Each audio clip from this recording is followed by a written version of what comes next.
Este programa es familiar para todas las edades. Puede contener escenas de sexo y violencia. Se recomienda ser visto en compañía de un adulto. Contiene closed caption. Muy buenas noches y bienvenidos. Llega el momento para hablar de las noticias. Hay incertidumbre en el país por el anuncio que se ha hecho desde los Emiratos Árabes, en el que se confirma que hay un colombiano que dio positivo para coronavirus dentro del grupo de ciclistas que se preparaba para el Tour en ese país y que, bueno, por cuenta de la difícil situación de salud fue cancelado. Ya les vamos a contar de qué colombiano podría tratarse. Avanza de otro lado, Mauricio, con las buenas noches para usted. El Supermartes, el esperadísimo Supermartes en los Estados Unidos. Y nosotros aquí estamos muy atentos porque hay mucho en juego para esos precandidatos demócratas. Estamos atentos a los primeros resultados. Paula, y cuando usted dice avanza, dice bien, porque recuerden ustedes que hay distintos usos horarios en Estados Unidos, por lo tanto los cierres de las elecciones son en distintos momentos. En primer lugar, arrancando por el este y después moviéndose lentamente hacia el oeste. Nosotros vamos a tener a lo largo del noticiero las cifras, los resultados preliminares de los distintos estados. Esperamos incluso llegar a tener el de Texas. Vamos a ver si lo alcanzamos porque es uno de los paquetes grandes que se juegan. Vamos a ver el análisis. Supermartes que está más que apasionante. También hoy vuelve a ser noticia Aida Victoria Merlano. La Fiscalía la acusó formalmente a ella y al odontólogo Javier Guillermo Celi de los delitos de fuga de presos en calidad de cómplices y uso de menores de edad para la comisión de delitos. Esto en lo que tiene que ver con el episodio de la fuga de la excongresista Aida Merlano. Veremos en minutos qué sigue ahora en este caso. Carlos, y los Juegos Olímpicos de Tokio, que se van a realizar ya en el próximo mes de julio, ¿van porque van a pesar de la amenaza que está representando el coronavirus para el mundo? Y que estamos, por cierto, muy pendientes aquí, Paula, porque tenemos los derechos aquí en claro y seguramente queremos darle sobre todo estos Juegos y estamos muy pendientes para ver si al final suceden o no. Pues bien, hoy habló el presidente del COI, del Comité Olímpico Internacional, y dijo que están firmes y que los Juegos Olímpicos se harán sí o sí. Ahora bien, también en la organización de Japón hoy dijeron que se salvan ahí una pequeña cláusula por la que podrían cambiar, si no en verano, como dicen en julio de entre agosto, pasarlo a final de mes, a final de año, cosa que parece improbable. Lo que es seguro es lo que dijo hoy el presidente del COI y dijo que los Juegos se mantienen firmes a pesar del coronavirus. Vamos ahora con más titulares del día aquí en Red Más Noticias. Presidente Duque dice que no quiere terminar con el trabajo de ONU en Colombia. Polémica por pronunciamiento de JEP. Le critican que haya catalogado bomba en escuela de guerra como ataque válido. Homicidios en Bogotá aumentaron en los primeros meses de este año. Disputas entre bandas de narcos preocupan a autoridades. Tras de que no les pagan, los roban. Unos jugadores del Cúcuta Deportivo fueron asaltados en un restaurante en la capital norte santandereana.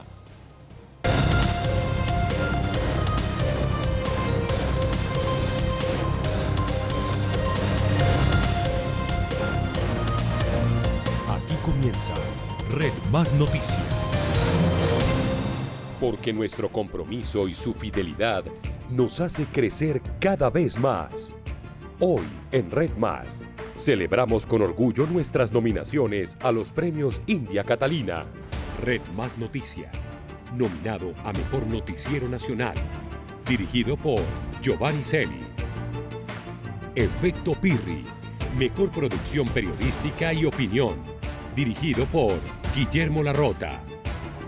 La Tele Letal, nominado a Mejor Programa de Entretenimiento, dirigido por Rafael Noguera.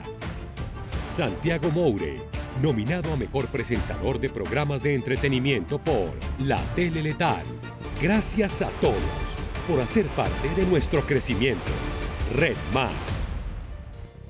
De nuevo les damos la bienvenida, es un placer saber que nos acompañan a esta hora y empezamos esta noche, Carlos, hablando de esa noticia que llega desde los Emiratos Árabes. Allí se confirma que un colombiano salió positivo en las pruebas de coronavirus. Recordémosle a los televidentes que allí se iba a llevar a cabo una competencia ciclística que, pues, por cuenta de todo este caos, tuvo que ser cancelada. Le quiero hacer una pregunta directa, de frente.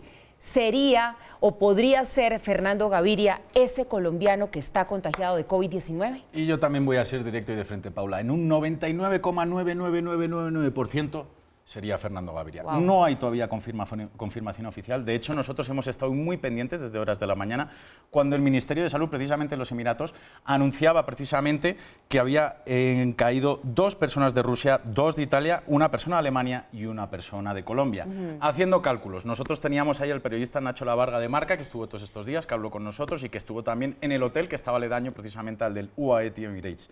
Esta mañana él nos dijo, aquí no queda ningún colombiano más que Fernando Gaviria. Si hay un colombiano afectado, debe ser Fernando Gaviria. Claro, porque teníamos 2 competidores y uno de ellos ya se devolvió. Borges ya se volvió hace unos días, que era de la Astana, que era de otro equipo. El único colombiano que quedaba, incluso de staff técnico, que también se ha podido hablar que si era un masajista de otro equipo, lo que sea, solo queda Fernando Gaviria en estos momentos colombiano allá. Por lo que nosotros deducimos que finalmente, como dicen aquí, blanco es y está en botella. Sin poderlo confirmar, eso hay que dejarlo claro, pero la deducción lleva a que las posibilidades son altas. Esa es la situación en la que nos hemos encontrado mañana. Falta la confirmación oficial, pero esa es la situación que nos hemos encontrado. Parece que Fernando Gaviria tendría el coronavirus.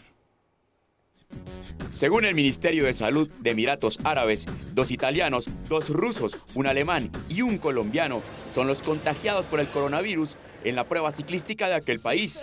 Los nombres de los contagiados no han sido identificados, pero la preocupación pasa por el nombre de Fernando Gaviria, el único ciclista colombiano que permanece en Emiratos Árabes. Desde Marca hemos consultado con RCS, con la organización, nos han pedido cautela, nos han dicho que esperemos hasta que el Ministerio de Salud confirme todos los datos y todos los nombres, pero en principio es muy probable que el ciclista colombiano del UAE, Fernando Gaviria, esté afectado. El otro ciclista cafetero que estuvo en competencia es Hernando Borges, pero dio un primer resultado negativo y después abandonó los Emiratos Árabes.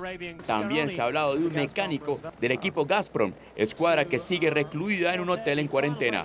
Es una situación complicada porque no están pudiendo entrenar, no les han dejado meter rodillos dentro de la habitación, no les cambian las sábanas, no le cambian la ropa, nada absolutamente, solo pueden salir al pasillo una vez al día para recoger las toallas, para recoger nuevos botecitos de champú y de jabón. Red Más Noticias contactó a Juliana Gaviria, hermana de Fernando, pero manifestó no tener información sobre la condición de su hermano. Bueno, pues a la espera quedamos, por supuesto, de lo que se siga conociendo de este anuncio que llega desde los Emiratos Árabes. Entre tanto, el presidente Iván Duque aseguró que ningún país puede sentirse libre del coronavirus. A pesar del riesgo, eso sí, el mandatario dijo que confía en las medidas que se están tomando y pidió evitar el pánico. Ningún país hoy en el mundo puede sentirse libre frente a este fenómeno, pero sí creo que tenemos cada vez mejores instrumentos de información para poder tomar decisiones. Así se refirió el presidente al riesgo de contagio del coronavirus en medio del acto de posesión de su nuevo ministro de Salud, Fernando Ruiz, quien hoy asumió oficialmente el cargo de la cartera encargada de la prevención del contagio. Y entender que los riesgos en el mundo existen y los casos crecen, pero que debemos tener claro que las medidas de contención, de detección y de reacción son confiables. El presidente le encargó al nuevo ministro de Salud dar información constantemente a los ciudadanos. Pero también dar una información a tiempo y unificada en cabeza del ministerio, de tal manera que se prevengan situaciones o de noticias falsas o de pánico. Por su parte, los hospitales del país también están en alerta. Los hospitales están habilitados. Hay unas áreas que están designadas para la atención de estos pacientes. Si se requiere un aislamiento, las áreas están dispuestas. Aunque los ciudadanos pueden acudir a cualquier hospital si perciben síntomas, en las fronteras, cerca a los aeropuertos y a los puertos marítimos, hay designados algunos hospitales que priorizarán la atención.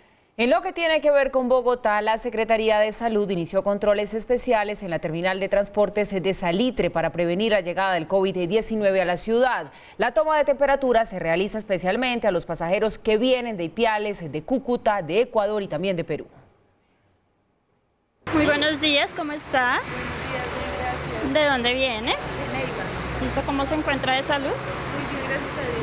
Así inicia el protocolo que puso en marcha la Secretaría de Salud en la terminal de transportes para detectar casos sospechosos de COVID-19. aplicando los protocolos a todos los buses que ingresen a la ciudad, que vengan provenientes de Ipiales, Cúcuta, Ecuador y Perú. El personal médico tiene la orden de tomarles la temperatura a todos los pasajeros de los buses de esos pasos fronterizos. Me parece muy bueno que estén controlando las entradas de todas las personas que vienen de todas las ciudades para así controlar este virus. En el mismo procedimiento se entregan recomendaciones. El usito de tapabocas se recomienda 4 horitas. Posteriormente vamos a quitar el tapabocas, lo desechamos, lavamos las manos muy bien. No, excelente, me parece muy chévere que llegaron uno bien y lo revisen y llegaron a la casa bien y no llegar con síntomas de nada para no cundírselo a las otras personas. Según la terminal, 4 buses con al menos 100 personas procedentes de Ecuador y Perú llegan a la semana a Bogotá. Si hay un caso sospechoso, ¿cuál es el protocolo que ustedes deben seguir? Como te decía, aislar el bus, desinfectarlo y el usuario llevado a un centro de salud donde le hacen unas pruebas mucho más profundas. El distrito confirmó que los 3 casos sospechosos que estaban en estudio resultaron negativos. Y crece desafortunadamente la alerta en América Latina por la expansión del coronavirus. Las autoridades de Chile confirmaron un caso de COVID-19 en ese país. El presidente Sebastián Piñera confirmó un primer caso en Talca que corresponde a un médico de 33 años que viajó a Singapur. Minutos antes, el Ministerio de Salud de Argentina dio cuenta de un primer caso también en ese país, correspondiente a un hombre de 43 años que habría viajado a Italia. Chile y Argentina se suman entonces a Ecuador, también a Brasil, a México y a República Dominicana, como los países de América Latina con casos de COVID-19. Y agradecerles por la madurez. Y de manera sorpresiva, la Reserva Federal redujo las tasas de interés que rigen el mercado ante eventuales riesgos del coronavirus. El Banco Central de los Estados Unidos informó que el objetivo es proteger a la mayor economía del mundo en un momento en el que se observa un gran deterioro por la propagación de este virus y busca evitar la posibilidad de una recesión mundial. Esta situación plantea riesgos para la actividad económica.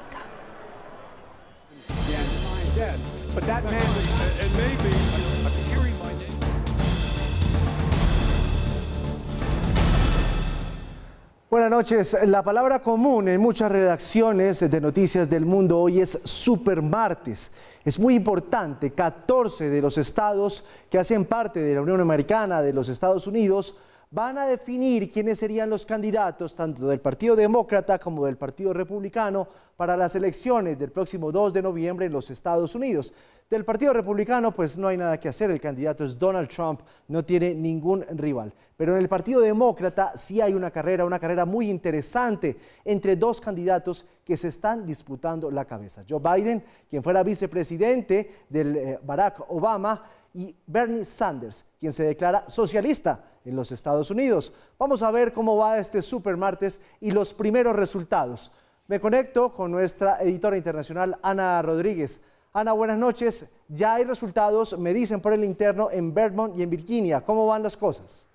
Giovanni, buenas noches. Pues a esta hora estamos en nuestro centro de recepción satelital muy atentos a todos estos resultados que ya empiezan a conocerse. Ahorita en el noticiero internacional veíamos uno de los primeros estados que empezó a publicar sus resultados, fue el estado de Virginia. Les quiero contar que a esta hora ya tienen el 81% de los votos escrutados y va liderando Joe Biden con el 54.4% de los votos. Con este porcentaje, él hasta ahora tiene ya 59 delegados, seguido por Bernie Sanders, que tiene 12 delegados y el 23% de los votos.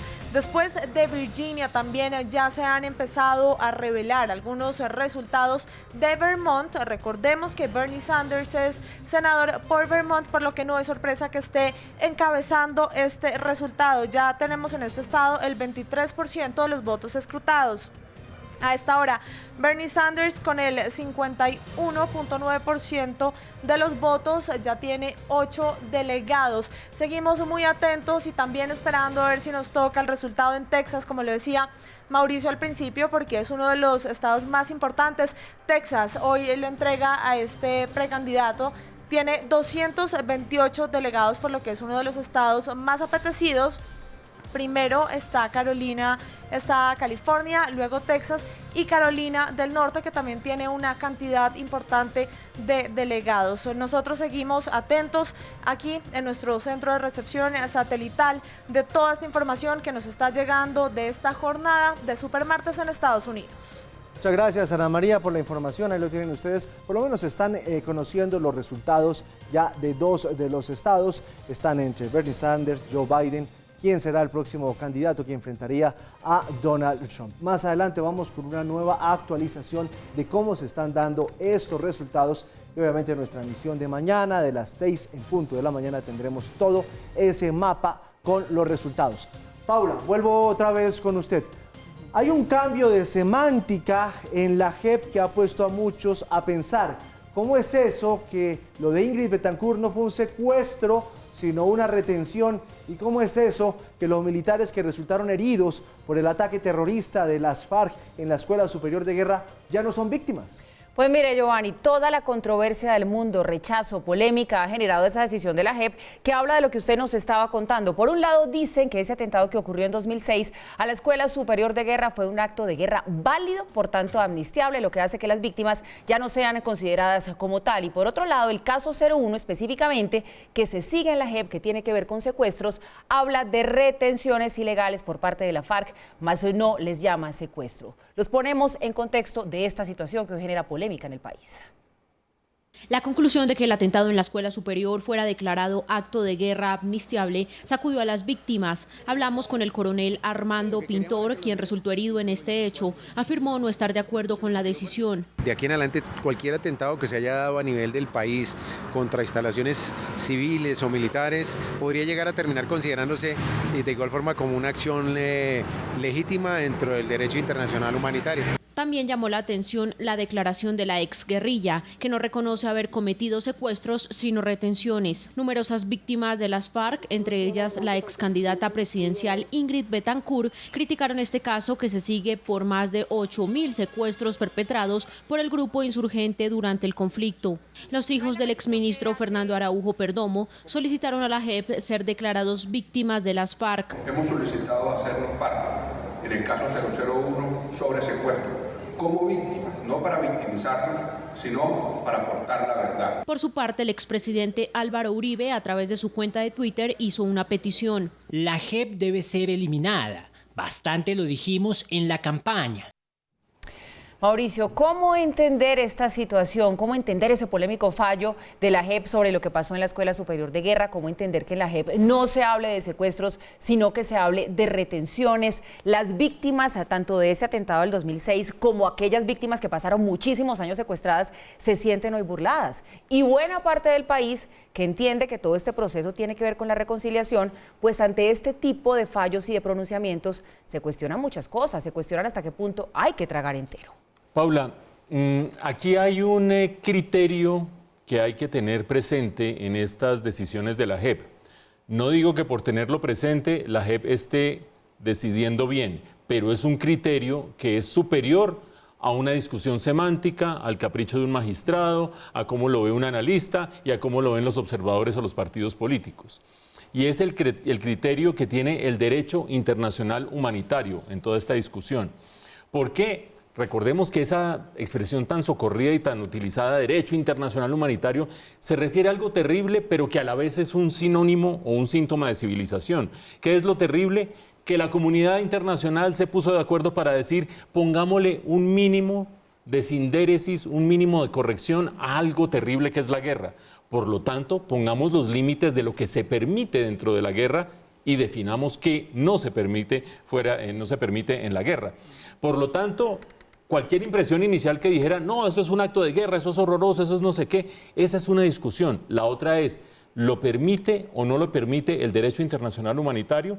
Y a la luz de esa restricción o de ese criterio, veamos la primera de las dos decisiones de la JEP.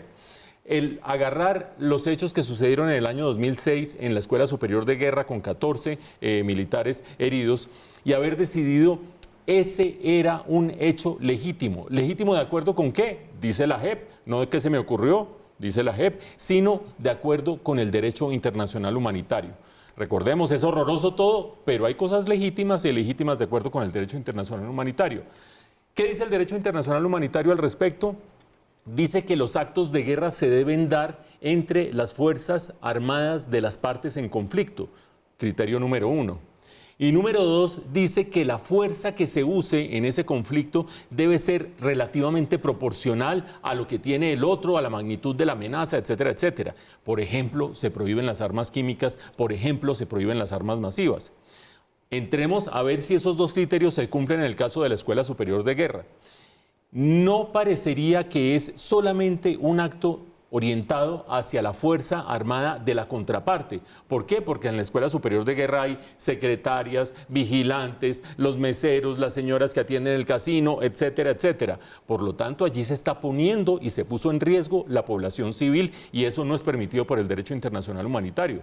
Y aparte de eso, meter un carro bomba en una escuela de guerra es meter un arma que no tiene proporción, no tiene magnitud, no tiene control de parte de quien la está utilizando.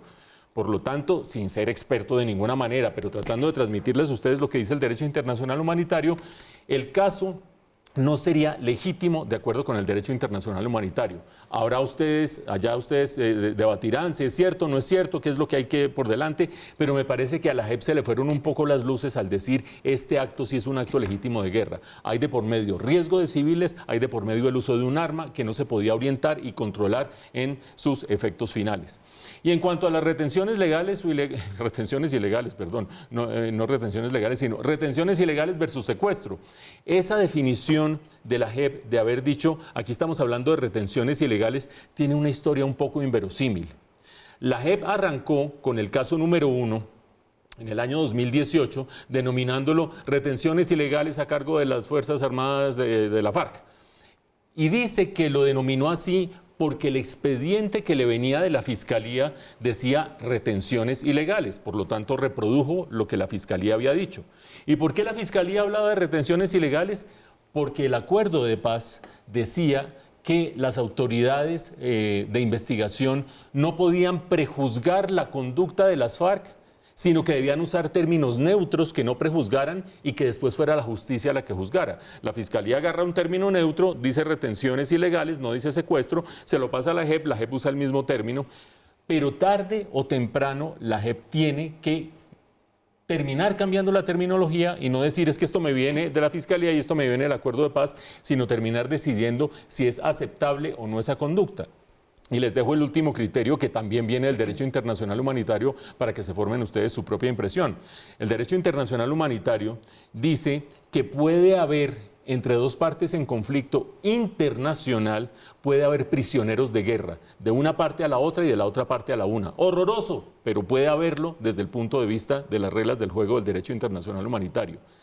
Pero no una inmensa cantidad de civiles, sobre los cuales no solamente se cobraron una cantidad de rescates, es decir, secuestros puramente con interés económico y fuera de eso muchos de ellos que se dejaron que murieran en cautiverio. Por lo tanto, a estas alturas, ni siquiera con el criterio del derecho internacional humanitario, que trata de ver qué es legítimo en la guerra, creo que uno podría decir que aquí no hubo secuestros durante los más de 30 años que las FARC estuvieron dedicadas a hacer esas actividades. Y me parece que ahí la JEP tiene la posibilidad, en la medida en que el caso no se ha concluido y no se ha terminado fallando, tiene la posibilidad de corregir la plana que no corrigió en el caso de la Escuela Superior de Guerra. Después de toda la polémica que se generó en el país por cuenta del informe de la Oficina de Derechos Humanos de la ONU, el presidente Duque en las últimas horas desmintió que vaya a sacar de Colombia a la Oficina del Alto Comisionado de los Derechos Humanos de esa entidad, como algunas voces llegaron a sugerirlo. En las últimas horas, el presidente Duque se refirió a la propuesta de algunos miembros de su partido de gobierno que propusieron que saliera de Colombia la Oficina del Alto Comisionado de los Derechos Humanos. Yo creo que esos debates hay que darlos con mucha precisión. Nosotros lo haremos también en el Consejo de los Derechos Humanos de Naciones Unidas y no dejaremos de levantar nuestra voz donde lo consideremos.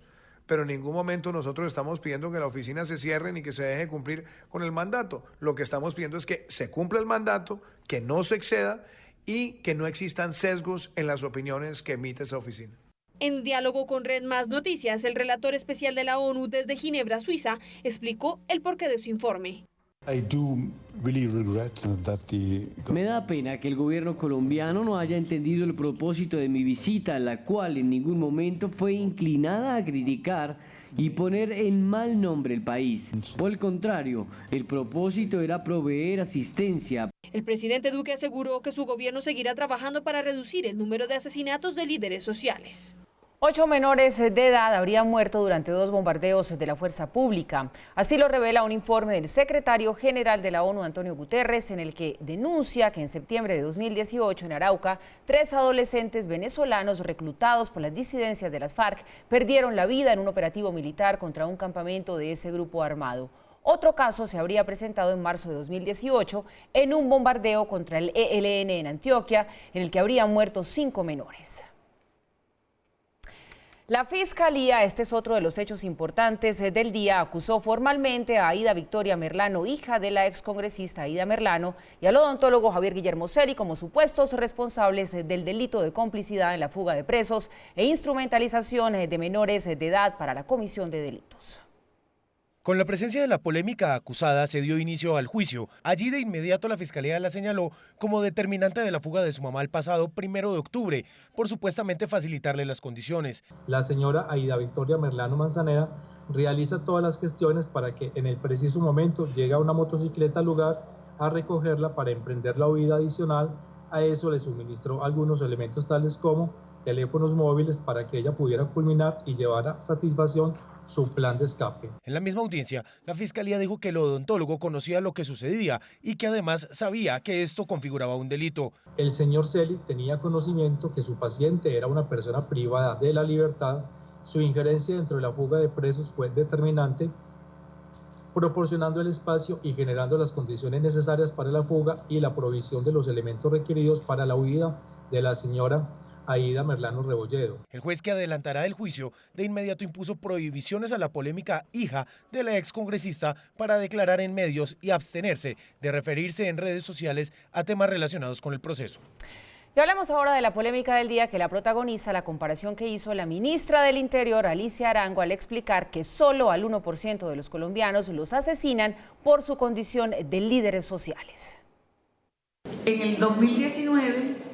de 12.577, 107 fueron líderes sociales, o sea, el 1% de las personas que matan en Colombia.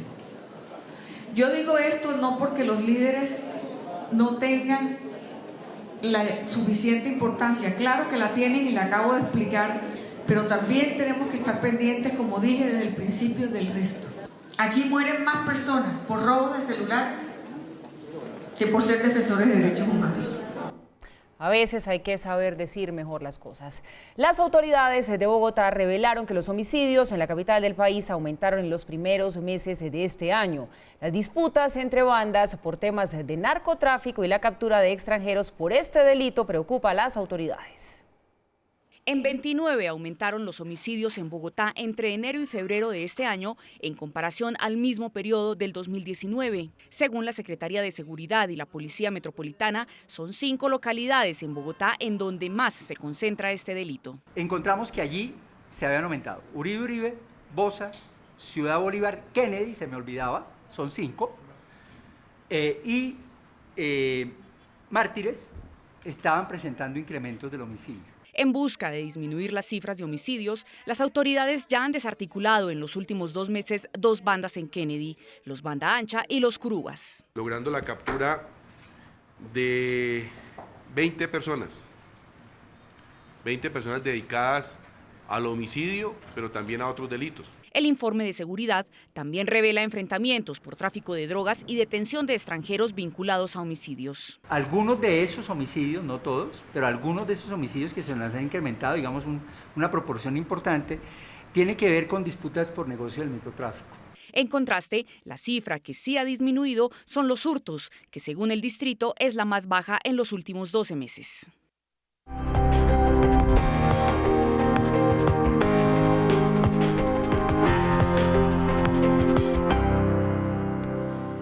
La Contraloría General advirtió que a Colombia le queda un año de autoabastecimiento de gas. Hace la entidad este anuncio mientras el Ministerio de Minas da a conocer que están listas las reglas para los proyectos de fracking en Colombia, un mecanismo que también, recordemos, puede ayudar a mejorar la producción de gas. Un informe de la Contraloría advierte que con el retraso en el cronograma de la plataforma gasificadora del Pacífico, que debía iniciar en 2021 y ahora se proyecta para 2024, la oferta de gas solo irá hasta 2021. Debido a que ha subido el consumo de gas y que hemos tenido menos hallazgos de gas en los últimos años, va a ser o en el 2021 o en el 23 o en el 24 o en el 26 que vamos a necesitar gas importado para autoabastecer nuestro consumo. Hace falta mayor infraestructura de respaldo para atender la demanda. La ministra de Minas ve en la producción no convencional una alternativa. Siempre se ha visto que hay una perspectiva con el tema de yacimientos no convencionales. A propósito de no convencionales, se conoció el decreto que fija los lineamientos para la práctica de proyectos pilotos que busca dejar claro si se puede hacer fracking en Colombia. Vamos a tener un marco de investigación a través del cual podamos observar cómo la fracturación hidráulica en yacimientos no convencionales tiene una dinámica en el territorio colombiano. La ministra explicó que primero se tienen que realizar unos trámites técnicos para avanzar en el proceso. Todas las resoluciones se publican para comentarios y después salen, y como hemos dicho siempre, acá lo importante es hacer las cosas bien, así que cada cosa se tomará el tiempo que se requiere. La aprobación de los proyectos estará a cargo del Ministerio de Minas luego de una evaluación de un comité del que también hacen parte el Ministerio de Hacienda, Ambiente y Salud, así como expertos en temas ambientales y de hidrocarburos, y serán revisados por un grupo técnico consultivo y miembros de la sociedad civil. A ver, Mauricio, vamos a tratar de entender esta situación despacito. Primero nos habían dicho que el país tenía reservas aprobadas de gas para 5 años, eso nos lo dijeron el año pasado, ahora resulta que no, que ya nos queda solamente para 1 año y se acaba. Pero resulta que ese anuncio se hace justamente cuando también se le da a conocer al país que están listos los proyectos pilotos de fracking, que es otra técnica con la cual también se puede obtener gas. ¿Esto es coincidencia o aquí se está allanando el camino para que entre el fracking de lleno a Colombia? Paula, yo creo que son ambos temas muy delicados, ambos temas muy importantes para el país y ninguno de los dos merece ser desdeñado en el análisis, pero son temas, a mi juicio, independientes. Y son independientes en el siguiente sentido. Si ustedes ven cuál es el origen de la discusión sobre las reservas de gas, arranca con el informe de la Contraloría. El informe de la Contraloría se refiere al retraso de la regasificadora del Pacífico. No es un informe que esté orientado ni por la coyuntura del fracking, ni por la coyuntura del gas, ni por un congreso, ni nada parecido, sino referido a ese retraso de la regasificadora del Pacífico, y llama la atención sobre la gravedad de ese retraso de la regasificadora del Pacífico. Y de allí sale una reflexión de la Contraloría. Dice: las distintas fuentes que hay, la AN, la Agencia Nacional de Hidrocarburos, la Unidad de Planeación Mineroenergética, etcétera, etcétera, tienen cifras diversas y distintas. Parecería, cuando uno compara oferta y demanda, que el gas va a ser insuficiente para cubrir, el gas producido en Colombia, para cubrir la demanda doméstica a partir del año entrante, concluye la Contraloría. Horas después sale Naturgas. ¿Qué es Naturgas? Naturgas es el gremio de las distintas empresas que se dedican a la producción de gas. Y el vocero de Naturgas, el presidente de Naturgas, dice lo siguiente: ojo, calma, calma. Aquí la producción y las reservas de gas domésticas alcanzan para satisfacer la demanda hasta el año 2024, por lo menos. ¿Por qué por lo menos? Porque en esas cuentas no se están teniendo presentes las reservas que hay en pozos petroleros, como por ejemplo el de Canacol, pero también no se están teniendo en cuenta lo que los técnicos llaman reservas probables. ¿Qué son reservas probables? Que se sabe por la geología que ahí pueden estar, pero no se sabe si son viables desde el punto de vista económico, porque puede ser muy difícil sacarlas, no hay la tecnología todavía, no se han hecho las pruebas. Entonces, entre la producción actual y las reservas probadas, habría suficiente para un poquito más allá del 2024, cifra que ya es distinta a la de la Contraloría y da un poquitico más de aire, pero digamos que en 2024-2025 no es que le dé a uno pues la mayor tranquilidad del mundo. Después habría que ver cuáles de las reservas probables pueden ser viables desde el punto de vista económico. Discusión número 1, y arrancó por allí, y fue con estos interlocutores. Discusión número 2, que también se la preguntan a la ministra en la misma rueda de prensa, porque todos los periodistas aprovechamos para resolver todas las dudas a la vez, tiene que ver con el decreto que ha sacado el gobierno finalmente fijando las pautas de cómo se pueden hacer los proyectos pilotos para el fracking. ¿Cómo así? Me senté a comerme mi sándwich de jamón y ya autorizaron el fracking en Colombia. Proyectos piloto. Y eso dice el decreto. El decreto dice, esto es con carácter puramente científico, es decir, para ver si se puede, no se puede, en qué condiciones, cómo sería, y no puede ser con fines comerciales. Fuera de eso, tienen que tener licencia ambiental. Es decir, se ponen las reglas del juego para las famosas pruebas piloto que tanto han dicho los expertos que hay que hacer antes de saber si este país tiene futuro en el fracking o no. Por lo tanto, me parece que es precipitado decir, claro, es que el Contralor dijo una cosa para allanar el terreno, para que el gobierno dijera, ahora sí vamos a hacer fracking. Ni el gobierno ha dicho, ahora sí vamos a hacerlo. Lo que ha dicho es, vamos a hacer las pruebas para ver si ambientalmente, técnicamente, económicamente esto tiene sentido.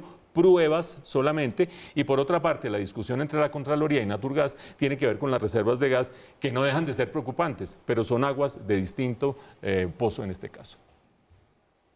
Que nuestro compromiso y su fidelidad nos hace crecer cada vez más. Hoy, en Red Más, celebramos con orgullo nuestras nominaciones a los premios India Catalina. Red Más Noticias, nominado a Mejor Noticiero Nacional, dirigido por Giovanni Celis. Efecto Pirri, Mejor Producción Periodística y Opinión, dirigido por Guillermo Larrota.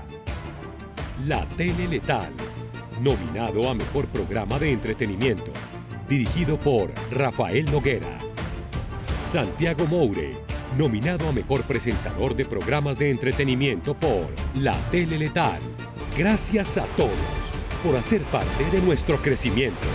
Red Más. Pues bien, ya que les estamos contando a ustedes de esta muy buena noticia para nuestro canal que recibe 4 nominaciones a los premios India Catalina, es momento de ponerlos también en contexto, de hablar un poco qué pasó hoy cuando se conocieron esos nominados a la industria. Este es uno de los reconocimientos más importantes que se entrega cada año. Hace 6 años se encendió la señal de Red Más Noticias. That would be me. Donald Trump apenas era un veterano de las finanzas en la Quinta Avenida de Nueva York. Aún era el reservado aprendiz de la política. En la región, Iván Duque apenas se unía a las toldas del naciente Centro Democrático. A que la base del impuesto al patrimonio baje aún más.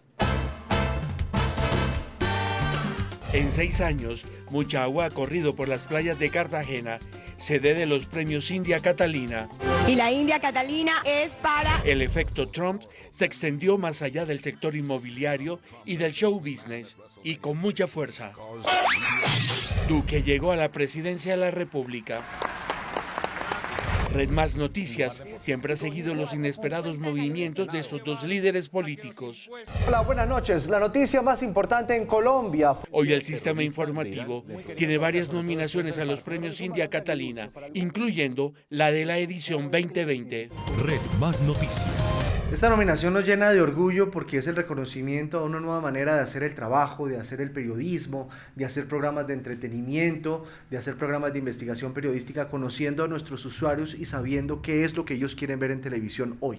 La estatuilla del India Catalina, al igual que la inspiradora escultura, tiene cuerpo de reina. Pero más allá de tanta belleza, significa la validación de un trabajo creativo.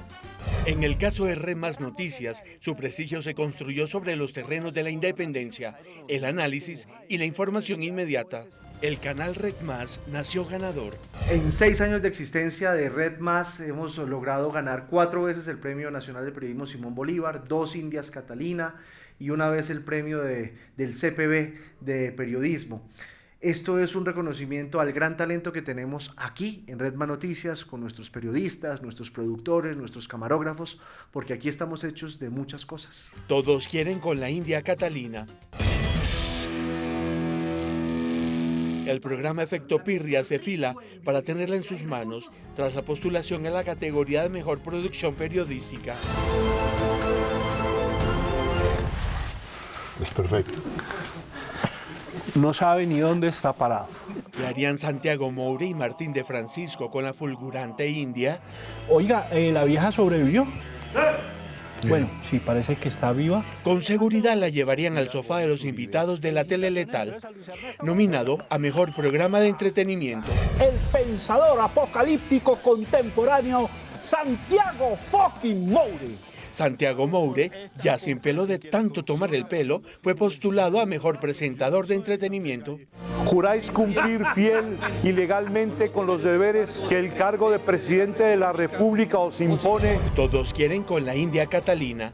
Soñaremos con ella hasta el 14 de marzo, día de la premiación.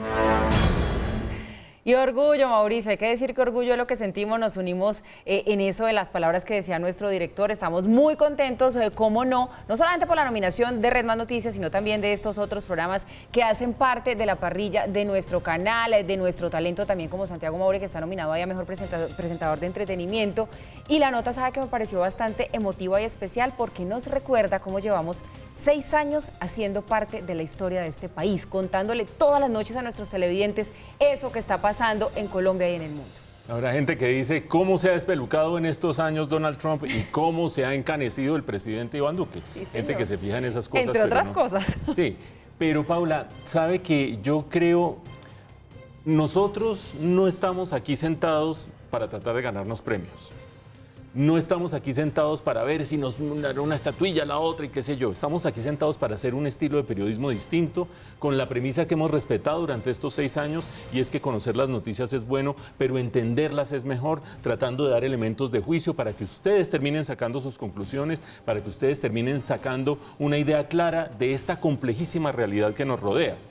Ahora, es un motivo de orgullo, sin lugar a dudas, el que haciendo eso, que es lo que queremos hacer, lo que nos gusta y lo que creemos que le aporta a la formación de opinión pública en un país que requiere tener una opinión pública calificada para tratar de orientarnos para donde debemos ser, haciendo ese ejercicio, es un verdadero orgullo que nosotros en este momento podamos tener los 4 Simón Bolívar, los 2 India Catalina y 1 del Círculo de Periodistas de Bogotá.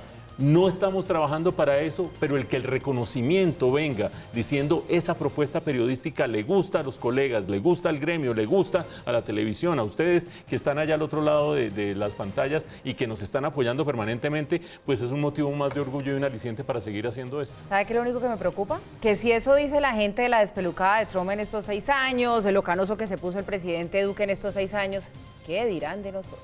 Pues porque los 6 años por esta mesa también han pasado. ¿Usted qué opina? Que usted está cada vez más churro con esas canas. Ay, Paula, eso ¿qué me hace? Uy, mire, Carlos se puso celoso. Ciesa, la decisión inteligente, presenta los indicadores económicos. El petróleo de referencia Brent se negocia en promedio en $51.89 el barril. La libra café colombiano cerró en Nueva York a $1.21. El índice de capitalización de la Bolsa de Valores de Colombia descendió 1,55% a 1.512 unidades. La tasa representativa del mercado para mañana es de 3.455 pesos con 56 centavos. El euro se cotiza en promedio en 3.866 pesos con 88 centavos. Las cifras son los 12.000 millones de dólares que destinó el Banco Mundial para crear un fondo con el objeto de hacerle frente al coronavirus.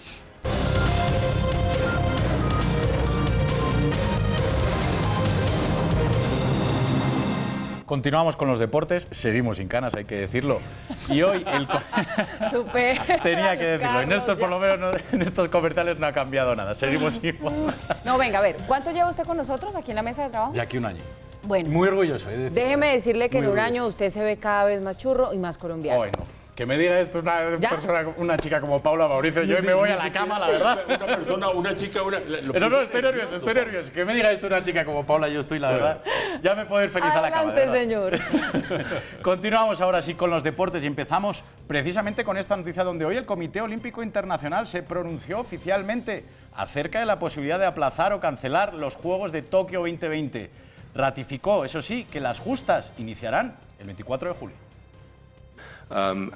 Como saben, ni siquiera hay una prohibición de viajes internacionales y tampoco se ha anunciado una pandemia. Todo el consejo que estamos recibiendo es que los Juegos seguirán adelante. Hay algunas complicaciones y problemas con la calificación, aunque afortunadamente los comités olímpicos nacionales y las federaciones están trabajando muy cerca y parece que hasta ahora estamos haciendo un muy buen trabajo al asegurarnos de que nuestros atletas puedan competir. Estamos avanzando y esperando que los juegos comiencen el 24 de julio. Nicolás Portal, el director del equipo Ineos, donde milita precisamente Egan Bernal, falleció hoy a la edad de 40 años a causa de un paro cardíaco.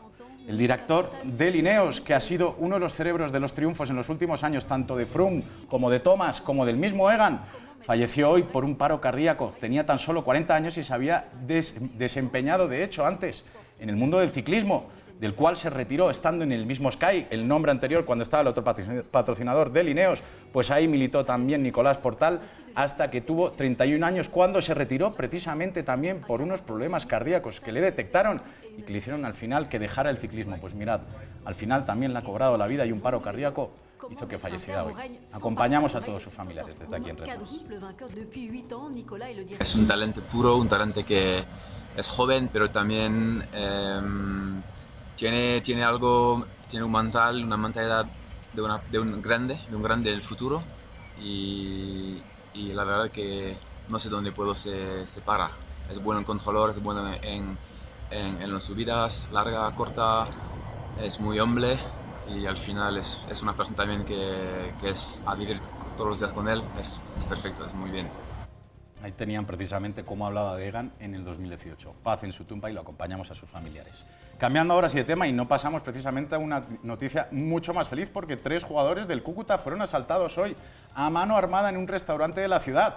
Tomás Maya, Matías Coquito Rodríguez y Hernán Burbano fueron atracados, como ven en las imágenes, a mano armada en el restaurante Cartagena Food de Cúcuta. Ninguno de los afectados resultó herido. Sin embargo, los jugadores, pues evidentemente les extrajeron los celulares, varias joyas, dinero en efectivo y papeles personales. Pero lo mejor de todo, miren las imágenes, cómo lo hacen con total tranquilidad estos ladrones. Roban todo, nadie hace nada e incluso se marchan tranquilos del restaurante, colocándose las cosas que acaban de robar.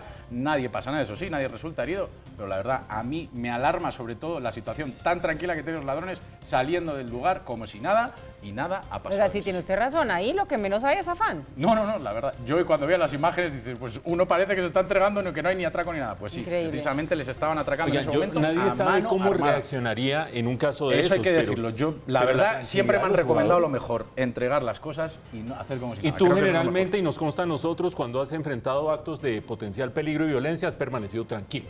Pues no muy tranquilo, sí que te digo que como todos me asusto, pero yo sí que te digo que si me pasa algo de eso, entregar y salir. Increíble, No voy a hacer más. increíble. ¿Inseguridad hasta cuánto? Grave.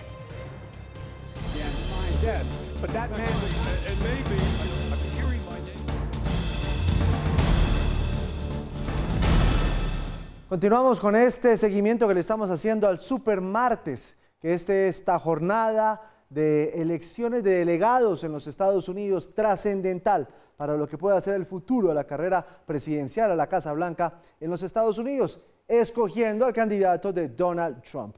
Ya tenemos algunos resultados parciales en Virginia, en Vermont y también en Texas. Ana María, ¿cuáles son los datos? Hola Giovanni, buenas noches. Pues quiero que empecemos con Virginia, este estado que ya tiene escrutado el 97% de los votos y aquí se está imponiendo, ya se impuso con este 97%, Joe Biden con el 53.8% de los votos. Fue el primer estado y más o menos 1 hora y media se demoró este conteo ya del 97%. Vamos ahora al estado de Vermont, el estado del senador Bernie Sanders, que ya con el 52% escrutado, se impone el senador Sanders con el 51.6% de los votos. Como lo hablábamos al inicio de esta emisión, pues alcanzamos a clasificar, a darles información del estado de Texas, uno de los más apetecidos en este supermartes de estos 14 estados que votaron de manera simultánea, pues aunque uno de los más apetecidos es California, Texas es el segundo con sus 228 delegados y les cuento que con el 21% escrutado, Bernie Sanders se está imponiendo con el 28.6% de los votos, seguido por Joe Biden. Rápidamente les quiero contar también otros estados que también ya están empezando a publicar sus primeros resultados y son Oklahoma con el 37%. En Oklahoma se está imponiendo Joe Biden, en Tennessee se está imponiendo también Joe Biden. Maine también ya está empezando a publicar algunos resultados, también se está imponiendo Joe Biden en Maine. y Carolina del Norte, que es el tercer estado, también uno de los más importantes de esta jornada. Se está imponiendo también Joe Biden, parece que está sorprendiendo el ex vicepresidente de Barack Obama en esta jornada de Supermartes. Nosotros vamos a seguir muy atentos al desarrollo de esta información y mañana, por supuesto, con todos los resultados de lo que termine de pasar en esta jornada de Supermartes. Ana María Rodríguez, Red Más Noticias. Muchas gracias, Ana María. Este es el seguimiento que estamos haciendo de esta jornada del Supermartes en los Estados Unidos.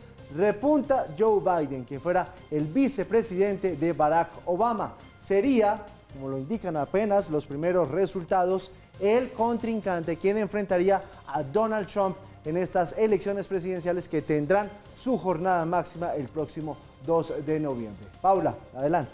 Pues mire, llegamos nosotros así al final de esta emisión, Giovanni, pero hay que decir que las elecciones en Estados Unidos siempre serán emocionantes. Mañana a las 6 en punto de la mañana, cuando nos veamos para esa primera emisión, ya vamos a tener de seguro todos esos resultados consolidados para saber cómo quedaron las cosas en este Supermartes. 14 estados votando, pero recordemos que hay unos que entregan muchísimos más delegados que otros y ahí es donde la suma puede cambiar. Nos vemos mañana con toda esa información. Ustedes, como siempre, gracias por acompañarnos. Descansen. Porque nuestro compromiso y su fidelidad nos hace crecer cada vez más.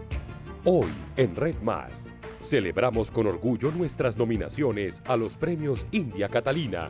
Red Más Noticias, nominado a Mejor Noticiero Nacional, dirigido por Giovanni Celis. Efecto Pirri, Mejor Producción Periodística y Opinión, dirigido por Guillermo Larrota.